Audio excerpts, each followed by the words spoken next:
Hi, welcome back to the channel. Monica Louv here at the Love Messages. So today we're going to be doing an interesting read on the channel for you, and I'm going to be taking a look at the next 12 months for you.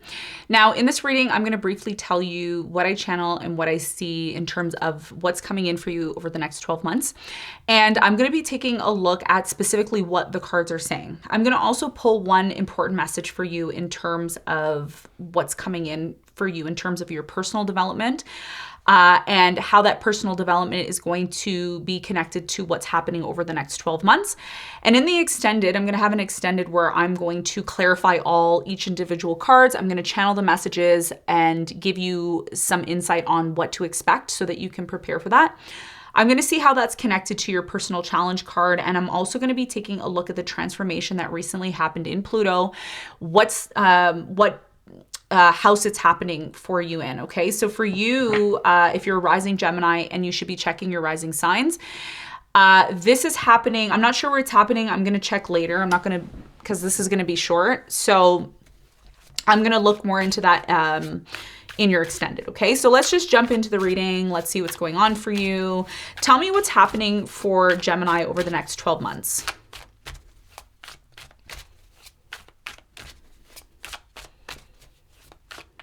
What's happening for Gemini over the next 12 months?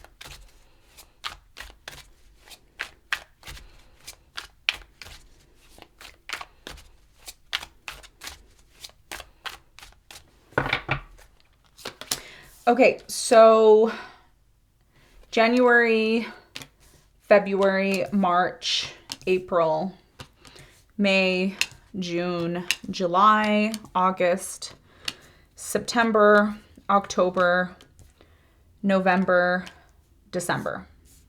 Okay.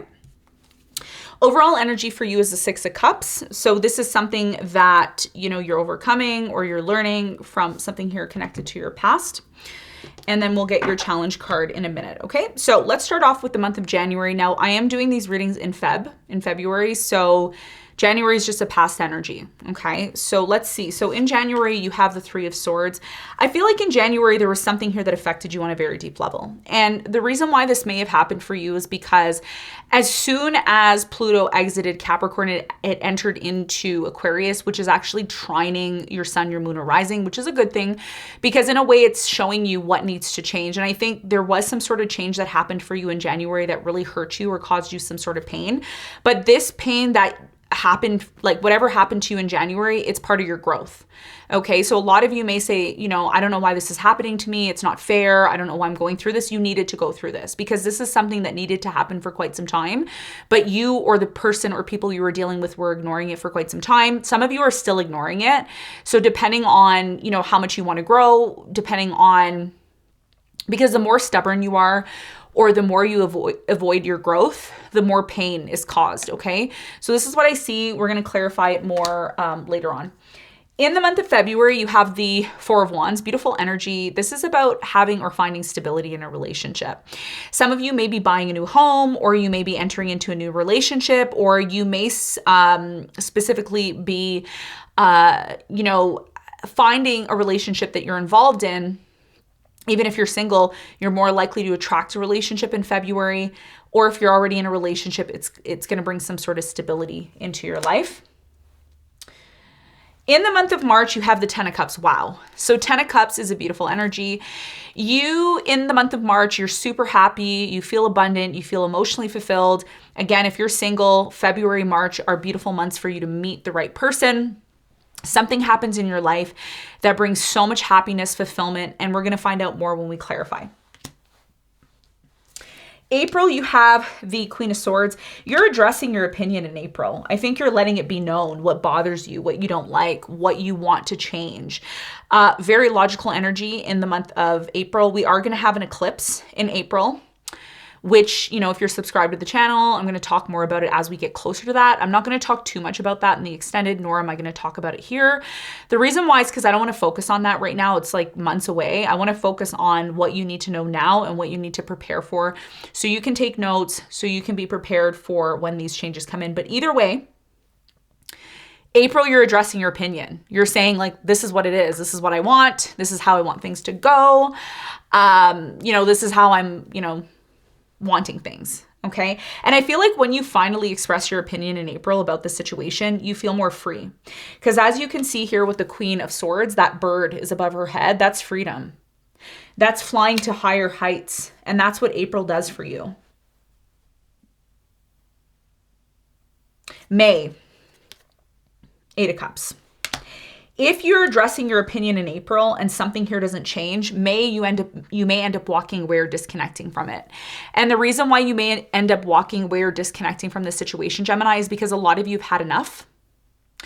A lot of you no longer want to be in this place of feeling unsatisfied. I think you've already, the months prior to April, when April happens, you get a glimpse into something that makes you really happy. So for you to go back to something that doesn't fulfill you, a lot of you are going to say, what is this? I'm not going back to that situation that doesn't fulfill me.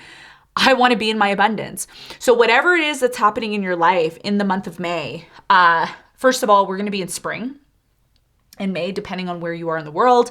If you're in the Northern Hemisphere, then, May is a beautiful month. It's a month of spring. It is a month where the sun will be in your 12th house. So a lot of things, because the 12th house is connected to undoings. It's connected to the things that we don't see, the things that are hidden. So if something here has been bothering you for a very long time, May is the month where you're like, I'm just not putting up with this anymore. I'm out. Peace. Bye. Right? So that's what I'm seeing for you in May. But we're going to find out more when we clarify. In the month of June, around your birthday, 2 of Swords, you're setting boundaries. You may close yourself off to certain people. People who are not honest, lying, cheating, you're going to know right away. And the reason why I say that is because in the month of June, if you're a rising Gemini, the sun is going to be on your ascendant, which means you're going to be illuminating, you're going to be bright, you're going to be self-confident. So anybody who comes towards you who doesn't respect you, who's not respecting your boundaries, because I feel like you're setting some sort of boundaries, especially in connection to someone from your past, it's taken you some time. It's going to take you some time, because this is predictive. It's going to take you some time to set boundaries when it comes to somebody from your past. Okay. So it's really important in the month of June, that you recognize when something doesn't feel right and you set boundaries, because like I said, the overall energy for you is the 6 of Cups. That has a lot to do with your past. And if you're still allowing certain behaviors that are not healthy, that are not making you happy, in the month of June around your birthday, you're going to have your rebirth. What do I mean by rebirth? Rebirth actually means a new cycle is coming in for you. So every time you have a birthday, or every time the sun is on your ascendant, which is, I don't see your chart, so I don't know, but you know your rising sign. So whenever the sun is in your rising sign, so let's say you are a rising Gemini, whenever June comes around, Geminis have their birthday in June, or they have it in late May. That's when you're most illuminated. And your rebirth starts to happen, which means you become more smarter. So in June, you're more smart. You're more aware of stuff. So 2 of Swords is like, don't come to me, with the glass half empty. Come to me full force, or I'm going to block you, or, so you are setting boundaries, I feel, in June. In the month of July, you have the 9 of Wands. I feel like you are giving someone a second chance here, or you're simply just, you're not giving up on a goal that you have. There's something here that you want to achieve.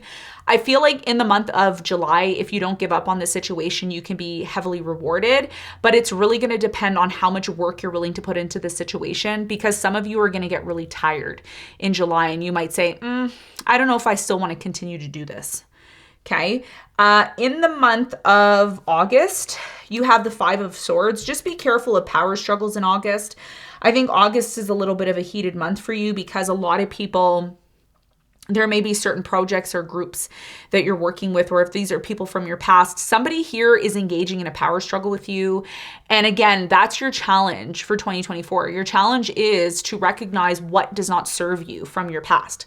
Because a lot of you are still holding on to things from the past, people from the past, projects, things that really aren't making you happy. And that was the common theme moving into the first year, right? Pain, because a lot of you ignored the changes that needed to take place. For many of you, like I said, with the 5 of Swords, there is power struggles. There is a problem seeing eye to eye with other people. Somebody here is super ego tripping. And this could be you, right? Because you want things a certain way. So the longer you ignore something, the longer you pretend like it's not a problem, the more of an issue it becomes. So you need to be aware of that in August. And also just keep in mind the sun is going to be in Leo and it's going to actually oppose Pluto in Aquarius. So a lot of us are going to feel the heat in August. Not only are we going to feel the heat from the sun, we're going to feel the heat energetically, because astrologically, when the sun opposes Pluto, it forces us to change. It forces us to see the ugly side of what really needs to be seen.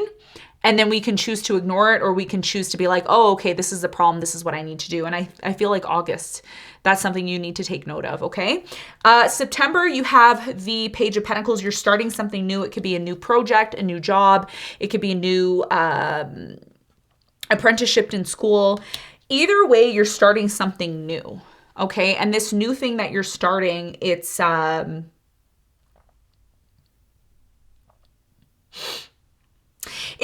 that can lead to your prosperity, okay? So don't ignore it. Some of you are starting school in September, and it's going to be very, very important that you're paying attention to this, because this is going to be the beginning of something that's very much connected to your future. October, wow, October is the month. If you're single, you're meeting the one in October. You're going to meet this person, and when you meet this person, you're going to say, wow, I have a really, really, really strong connection to this person.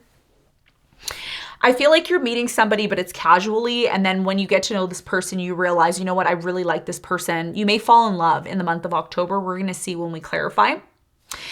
If this isn't about love, you're moving towards something here that is a part of your destiny that you naturally bump into, that you really enjoy doing, okay? What else?